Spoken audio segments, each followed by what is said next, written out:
मैं, ये मार्कर, ये ब्लैक बोर्ड, तुम्हारा मोबाइल, पूरी दुनिया, ये मिट्टी, ये जो कुछ भी है इस दुनिया में, सब कुछ ऑल टोटल जितनी भी चीज़ है सब कुछ ना परमाणुओं से मिलकर के बनी है।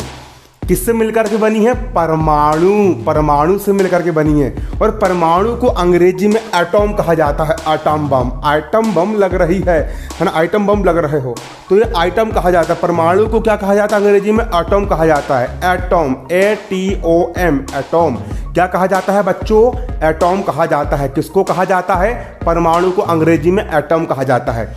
अब आपको समझाता हूं कि परमाणु किसे कहते हैं। मैंने इसके पहले आपको समझा चुका था तत्व किसे कहते हैं।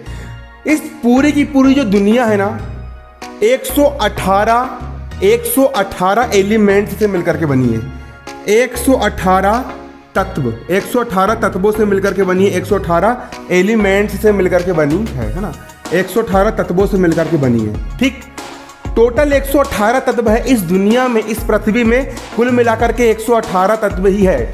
इन्हीं 118 तत्वों के आपस में मिलने से इस पूरी दुनिया का निर्माण हुआ है। जैसे कि हाइड्रोजन एक तत्व हो गया, दूसरा तत्व हो गया ऑक्सीजन, तीसरा तत्व हो गया Fe मतलब लोहा, चौथा हो गया सोडियम, Na मतलब हो गया यहाँ पर आपका सोडियम, है ना। अब एक तत्व हाइड्रोजन और एक तत्व ऑक्सीजन दोनों आपस में मिलेंगे तो यहाँ पर आपके दो हाइड्रोजन और एक ऑक्सीजन मिले तो H2O आपके जल का सूत्र बन गया।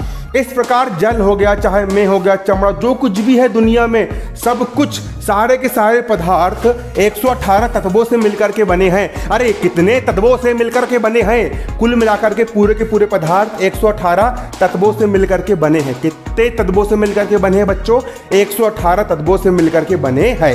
इतना आपको समझ में आ गया। अब मैंने एक तत्व लिया Fe मतलब लोहा। Fe मतलब लोहा यानी आयरन। ये आयरन का सूत्र होता है।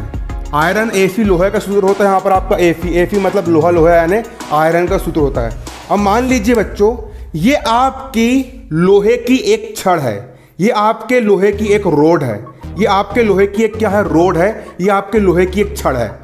मुझे पता है प्लास्टिक की है, लेकिन आप ये कल्पना कर लो कि ये जो छड़ है, ये छड़ आपके लोहे की है, ये छड़ आपके आयरन की है। ये आपके आयरन की एक छड़ हो गई, ये लोहे की आपकी एक क्या हो गई? छड़ हो गई छड़। मतलब ये कौन सा तत्व है? ये जो तत्व है ये आपका आयरन का तत्व है, Fe तत्व है। ये कौन सा तत्व है? पेपर Fe है। पेपर Fe क्या है? ये तत्व है। पेपर आयरन का ये तत्व है। पेवर लोहा, पेवर आयरन का, पेवर Fe का ये तत्व है। पेवर लोहा या पेवर आयरन या पेवर Fe का ये क्या है? एक प्रकार का आपका तत्व है। अब ये आपके लोहे का तत्व हो गया, ये आपके आयरन का तत्व हो गया। अब इसको मैं छोटा कर रहा हूँ, इसको मैंने ये अलग कर दिया, इसको ये अलग कर दिया, इतना सा लोहा बचा इतना सा लोहा। इसको हम और छोटा करते जाएंगे, और छोटा कर दिए, और छोटा कर दिए, और छोटा, इतना बारीक हो गया कि हम इसको आंख से भी नहीं देख पा रहा है। और छोटा कर दिए तो सबसे आखिरी में जो लोहे का, जो आयरन का छोटा सा कण बचेगा, इतना छोटा कण, इतना छोटा कण, इतना छोटा कण कि हम उसको और ज्यादा छोटा कर ही नहीं सकते। तो उस छोटे से छोटे कण को, उस सूक्ष्मतम कण को ही परमाणु कहते हैं। जैसे कि आपकी एक दीवार हो गई, दीवार जो मकान है, मकान की सबसे छोटी इकाई क्या होती है? ईंट होती है। ठीक उसी प्रकार कोई भी पदार्थ हो दुनिया का, इस दुनिया का कोई भी पदार्थ जो सबसे छोटा कण होता है, जो सबसे छोटा कण होता है, जैसे कि बहुत सारे कणों से मिलकर के बना, तो सबसे छोटा कण जो होता है, इतना छोटा कण कि उसको और ज्यादा छोटा कर ही नहीं सकते, उस सबसे छोटे कण को ही परमाणु कहा जाता है। उस सबसे छोटे कण को ही क्या कहा जाता है? परमाणु या एटॉम कहा जाता है। परमाणु क्या होता है? यह किसी तत्व का वह सूक्ष्मतम कण है। किसी भी तत्व का तत्व कौन सा लिए हमने? Fe तत्व लिए। तत्व हमने कौन सा लिए? Fe। तो किसी भी तत्व का वह सूक्ष्मतम, वह छोटे से छोटा कण है। परमाणु किसी तत्व का वह सूक्ष्मतम का मतलब होता है छोटा से छोटा कण, वह छोटे से छोटा कण है जो रासायनिक क्रिया में भाग लेता है। रासायनिक क्रिया में भाग कौन लेता है? परमाणु लेता है। अभी आपने मान चलो कि आपने क्या लिए? आपने लिए क्या बच्चों? आपने लिए एक प्रकार से दूध लिए, आपने एक प्रकार से क्या लिए, दूध लिए, और आपने दूध लिए और दूध में आपने नींबू मिला दिए। तो जब हम दूध में नींबू मिलाते हैं तो दही बन जाता है। आप लोग इतना जानते हो, आपके घर में भी आपने प्रैक्टिकल कई बार करे होंगे कि जब हम दूध में नींबू मिलाते हैं तो वो दही बन जाता है। क्या बन जाता है? दही बन जाता है। अब दूध में नींबू मिलाने से तो हमारा यहाँ पर दही तो बन जाता है। क्या बन जाता है बच्चों? दूध में नींबू मिलाने से हमारा दही बन तो जाता है, लेकिन दूध और नींबू क्रिया नहीं करते, बल्कि दूध जिन परमाणुओं से मिलकर के बना है वो परमाणु और नींबू जिस परमाणु से मिलकर के बना है वो परमाणु आपस में क्रिया करके दही बनाते हैं। तब आपकी रासायनिक अभिक्रिया होती है। मतलब अभिक्रिया में सिर्फ कौन भाग लेता है? अभिक्रिया में सिर्फ और सिर्फ रासायनिक अभिक्रिया में परमाणु भाग लेता है, किंतु स्वतंत्र अवस्था में नहीं रहता। परमाणु जो होता है, आपका जो एटम जो होता है, परमाणु कभी भी स्वतंत्र अवस्था में नहीं रहता है। परमाणु खुला नहीं घूम सकता। मान चलो कि एक ऑक्सीजन का परमाणु खुला घूम रहा है तो हवा से क्रिया करके वो तुरंत कोई भी यौगिक बना लेगा या कोई भी पदार्थ बना लेगा, लेकिन अकेला खुला नहीं घूम सकता। परमाणु कभी भी खुला नहीं घूम सकता, स्वतंत्र अवस्था में नहीं रह सकता। हमेशा जैसे कि एक ऑक्सीजन का परमाणु, अब इसको आपने खुला छोड़ दिए तो ये एक और ऑक्सीजन के परमाणु से क्रिया करके एक अणु बना लेगा। अब अणु किसको कहते हैं बच्चों? आपको मैं अगले वीडियो में अच्छे से बताऊंगा, लेकिन आप अभी हल्का समझ लीजिए। दो परमाणुओं के मिलने से अणु बनता है। एक परमाणु हो गया कार्बन का और दूसरा परमाणु हो गया ऑक्सीजन का। तो दो परमाणु के मिलने से ये बन गया आपका अणु, है ना। यहाँ पर भी दो परमाणुओं के मिलने से क्या बन गया आपका? यहाँ पर आपका एक अणु बन गया, जल का अणु बन गया। किसका अणु बन गया? जल का अणु बन गया। तो परमाणु कभी भी खुला नहीं रह सकता, स्वतंत्र अवस्था में इंडिपेंडेंट अवस्था में नहीं रह सकता। ये हमेशा आपको अणु के फॉर्म में ही मिलेगा। क्या मिलेगा आपको? परमाणु। तो ये हो गई आपकी परमाणु की परिभाषा। अब ये आप उम्मीद करता हूं कि परमाणु के बारे में आप समझ चुके होंगे। अब जो परमाणु होता है, मान चलो कि मैंने कोई एक परमाणु को लिया, मैंने किसको लिया, है ना, मैंने कोई भी एक परमाणु के लिए, थोड़ा अंदर की बात मैं समझा देता हूं, वो आपको अगले वीडियो में अच्छे से एक्सप्लेन करूंगा, लेकिन अभी आप समझ लो। अब मैंने कोई भी एक परमाणु को लिया, मान लीजिए कि मैंने एक ये परमाणु ले लिया, परमाणु, ठीक है ना। इसको मैंने थोड़ा जूम कर दिया इसलिए आपको इतना बड़ा दिखा। ये आपको परमाणु हो गया।